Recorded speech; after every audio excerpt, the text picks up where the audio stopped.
Hello again, Steve here, and today I wanted to respond to a request somebody asked me of, which was to comment on Neville Goddard. It was in response, I guess, to the last video I did in a way, which is to do with, was a bit of a critique, I would say, of Leo's video about how whatever is in our mind is basically it. Paraphrasing it extremely roughly, of course. Now, Neville Goddard, I do have a little bit of experience with, but it's been a few years now, so I had to refresh myself a little bit. I believe I read the book called The Promise at one time, years ago, but I also had read a number of, or listened to a number of his audio presentations that he did many of back in the 60s, probably, maybe even the 50s. And I would say that at the time, this had quite a profound effect on me because I had recently come off of being a bit of a student of, I would say, The Secret, although in a very broad sense, because I took a deep plunge into people like Wallace Wattles and, even the Christian Science and what have you. And a lot of this stuff had and still has, to a great extent, shaped the way that I see things. But it's a broad brushstroke to say, okay, I believe in The Secret, because a lot of times The Secret got misinterpreted, I think, in terms of it appeared to be like things like Wallace Wattles. I forget his name now. It skips me. Anyways, the guy who was the inspiration for the Secret. Wallace Wattles. That's what it is, I think. Anyways, he remember him telling a story about how it's all about how you believe in it. And he used this example of, if you are in Maine and you want a sewing machine, and of course at the time, sewing machine was like, I don't know, like the latest computer or something. But all you need to do is focus intently on it, and it could be that a man from Japan or Texas shows up at your door with a sewing machine. It's a bit outrageous, but I think we have to understand that this was the height of what I would call prosperity theology in a way, which was to believe quite strongly in, what passage was it in? I wrote it down. Mark 11:24, which in the Bible, which goes approximately like, whatsoever you wish for when you pray, believing that you will receive it, you will receive it. And this is an extremely important statement. It is something that we could dwell on for a long time. And I think I have. I used to work on telepathy. I used to think that if only I could believe it strong enough. Now I'm looking at a cup here on the counter. If only I could believe it strong enough, I could make that cup move. But here's the thing. No matter how hard I tried, I couldn't actually believe it. I could delude myself, but that's different than real belief. Because you see, through all this process, I came up with I think it's a fairly sound hypothesis. I call it the continuum of advancement. And it's basically a graphical representation of how it is that we get what we want in life. And I've used the example of going to the grocery store to get groceries, finding a date, starting a business, whatever it is, building a house. House is a great one because it's very, very graphical, and we start from the bottom and build up and so on. But it goes something like this. At first, I thought it all started with desire. And the reason I thought that was because it kind of made sense. If I want something, well, then I want it, right? In fact, and then I read Think and Grow Rich years ago, and Napoleon Hill in the second chapter, I think the second chapter is entitled Desire, the starting point of all achievement. You can look it up, but it's something like that. And I concurred with that because I thought, hey, that makes sense. If I want something, that's where it all begins. But then I started to think about, okay, why do I want it? You see? And remember, it's turtles all the way down, right? But at least the first turtle there is some sort of pain or discomfort. Because after all, where does the desire come from, right? If I want to find a life partner, that means I must feel uncomfortable without one, right? So that is where we can learn from. And I think this is, it's lost upon us, I think, in these old stories and old religions and so on, because they talk about suffering and carrying our cross and what have you. And I think what's lost on it is we get caught up in the minutiae of the story, but we fail to identify what does it mean to us. What it means to us is that's the starting point. Now I'm getting off on a sidetrack from Neville Goddard here, but I think it's important to lay down because I want to make the point for this, the strength of this belief and where Neville Goddard's coming from, which I hope to get into a little bit if I got time here. So when we recognize the value of pain, we no longer reject it, and we can become very strong because we can bear a lot of pain. Because that pain drives us to very important desires, very valuable desires. And the chart that I came up with is something like this. This horizontal is time. This is our lifetime, right? Or time in general. It keeps going. It doesn't care about us. Time is like a psychopath. It cares not about our feelings, whatever. It's like, hey, you didn't get anything done this year? So what, says time. I'm marching on. Right? That's what time does. It just keeps going. And so this is sort of like the x-axis, right? This is the y-axis, up and down. I used to call it the WHY axis, the y axis. Okay?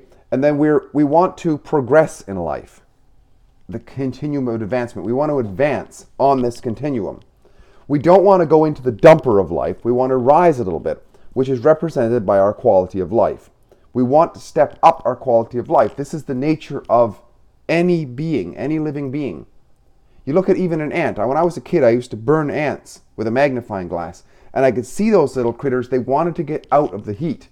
Even they didn't want to go through pain. We want to drive away from that.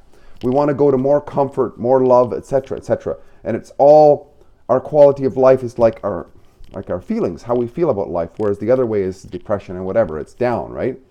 So as we go along, so we have this nature as human beings to set goals for ourselves in the future, which represent somehow, right or wrong, doesn't really matter at this point, but it represents in our idea this improved quality of life.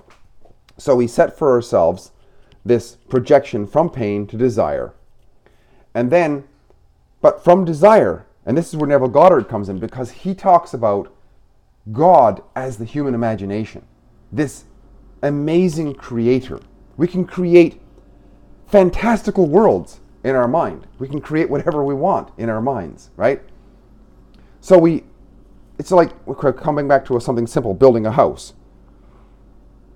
We feel that we don't have it, and that's a little bit of pain or whatever, and we desire it, and then we create it. We sit down and we go through plans, and we go through planning departments and permitting and all this sort of stuff, getting all of our financing together. That's all part of creating what hasn't been created yet.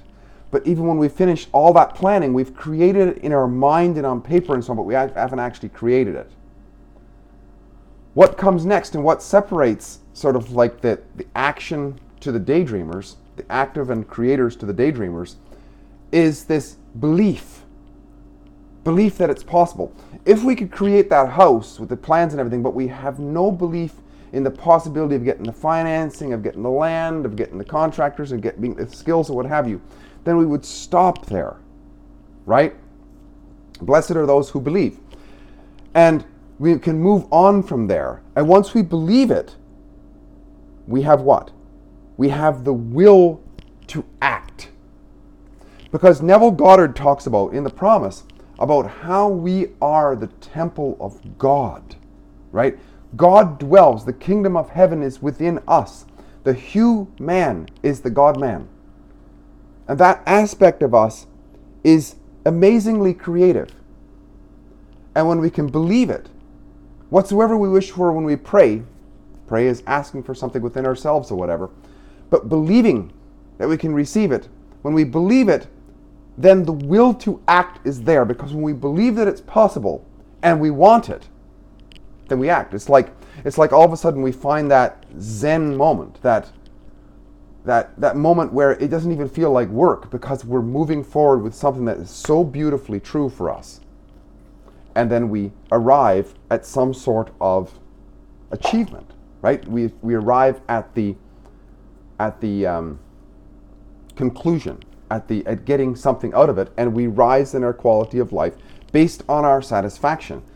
We become more happy and so on because we've achieved. We haven't gone for happiness, but we've gone for this, and because of that, we've improved the quality of our life experience.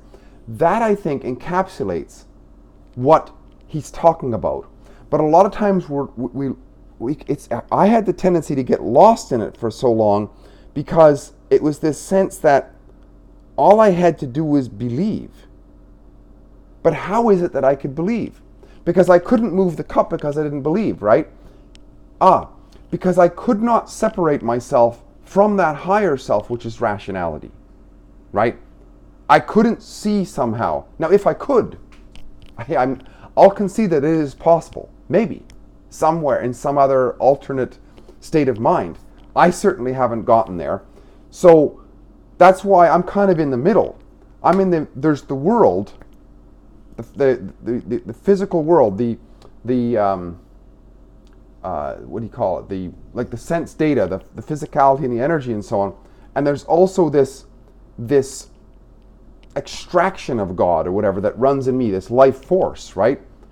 And I'm given the responsibility to be active within this world and to make the best of it.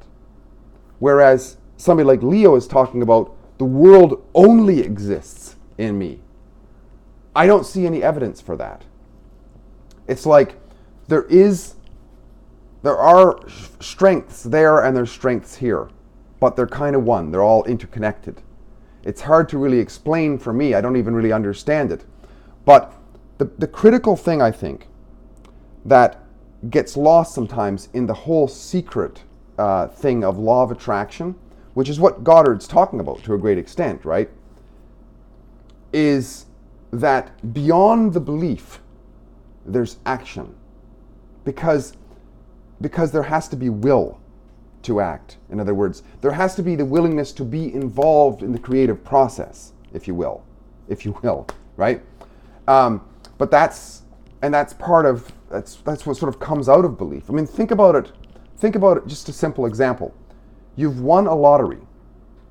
You want that lottery. You have that ticket, and there's a storm outside, but you have to get to cash the lottery within an hour or whatever. It doesn't really matter how much hardship you have to go through. You have this burning desire, this will. It's almost like you're at a state, like Neville Goddard talks about, how you're already there. Like it is so strong within you, there's nothing stopping you. It's this superpower, sort of like, your baby dropped into the river. It's not a question of, I'm not quite willing, I don't quite believe. It doesn't matter at that point. You get in there and you do what you got to do, right? And that's the, I think that the power that's within us, which is, sometimes we leave that out, is our involvement in terms of action in there. That comes massively when we recognize the value of the pain, the desire that comes from it, the visualization, the clarity of the planning and so on, the believing that it's possible, and the will to act. And when the will to act, then there's the achievement. And it's a wonderful expression of godly expression, I would say, is achievement and development of this and the recognition of it, I would think. Point out where I got my errors in a row there or not in a row, and let's have a discussion about this. Talk again soon. Bye for now.